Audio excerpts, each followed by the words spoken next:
Hindenburg की report सामने आने के बाद से ही देश में हंगामा मचा है। गौतम अडानी का पूरा साम्राज्य ढहता नजर आ रहा है। उनकी कंपनी के शेयर 50% से ज्यादा टूट चुके हैं। अडानी ग्रुप के शेयरों में लगातार लोअर सर्किट लग रहा है। आम निवेशक मुश्किलों में हैं। बैंकों का बड़ा कर्ज फंसता दिखाई दे रहा है, लेकिन मोदी सरकार दावा कर रही है कि इस मामले से उसका कोई लेना देना नहीं है और ना ही वो अडानी ग्रुप पर कोई एक्शन लेने जा रही है। जो करना है सेबी और आरबीआई को करना है। विपक्ष संसद में चर्चा और जेपीसी की मांग कर रहा है, तो सरकार किसी भी मांग को मानने के लिए तैयार नहीं दिख रही है। अडानी मामले में सबसे ज्यादा नुकसान एलआईसी को हुआ है। अभी तक एलआईसी को 38,500 करोड़ का नुकसान हो चुका है। एलआईसी ने अडानी ग्रुप की 7 कंपनियों में मोटा निवेश किया है और हर जगह से उसे बड़ा नुकसान हुआ है। अकेले अडानी एंटरप्राइजेस के शेयर ही एलआईसी को 9,000 करोड़ का नुकसान दे चुके हैं। एलआईसी, म्यूचुअल फंड्स और विदेशी संस्थागत निवेशकों ने 7 दिन में अडानी ग्रुप के शेयरों के चलते 2 लाख करोड़ रुपए से ज्यादा गंवाए हैं।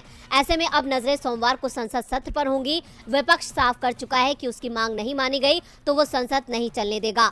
आरबीआई दावा कर रहा है कि वो इस मामले पर नजर बनाए हुए है। बैंकों से अडानी को दिए कर्ज की जानकारी मांगी गई है। वित्त मंत्री निर्मला सीतारमण दावा कर रही हैं कि एफपीओ आते ही और वापस भी चले जाते हैं। देश की विश्वसनीयता पर इसका असर नहीं पड़ता है, लेकिन इसका असर आम निवेशकों पर जरूर पड़ रहा है।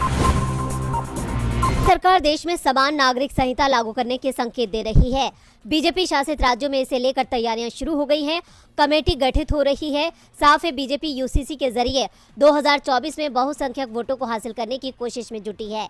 बीजेपी की इस कोशिश का विपक्ष जमकर विरोध कर रहा है। सवाल उठा रहा है कि भारत में अलग अलग धर्मों के लोग वर्षों से साथ साथ रह रहे हैं। हर धर्म को मानने वालों की परंपराएं अलग अलग हैं। ऐसे में सरकार क्यों समान नागरिक संहिता पर जोर दे रही है? यूसीसी से सबसे ज्यादा डर अल्पसंख्यक समुदाय में दिख रहा है। इसे लेकर all India Muslim personal law board की आज लखनऊ में बैठक हुई। बैठक में फैसला लिया गया कि समान नागरिक संहिता लागू करने का सरकार अगर कोई फैसला करती है तो इसका विरोध किया जाएगा। यूसीसी को पूरी तरह से अलोकतांत्रिक बताया गया है। बोर्ड ने कहा कि अल्पसंख्यकों के हितों को देखते हुए सरकार को समान नागरिक संहिता को लागू करने का विचार छोड़ देना चाहिए। पर्सनल लॉ बोर्ड ने कहा कि देश के नागरिकों को किसी भी धर्म को अपनाने की छूट है। कोई भी अपने धर्म का प्रचार कर सकता है। सभी को एक दूसरे के धर्म का सम्मान करना चाहिए। सरकार को भी चाहिए कि वो सभी की धार्मिक आजादी की हिफाजत करे। पर्सनल लॉ बोर्ड ने कहा है कि इस समय देश में नफरत को बढ़ावा दिया जा रहा है। देश में भाईचारे को समाप्त करने की कोशिश हो रही है। अगर भाईचारा समाप्त होता है तो इसका सबसे ज्यादा नुकसान देश को होगा। दरअसल यूसीसी को लेकर इस समय हंगामा कानून मंत्री किरण रिजिजू के उस बयान से है जो उन्होंने संसद में दिया।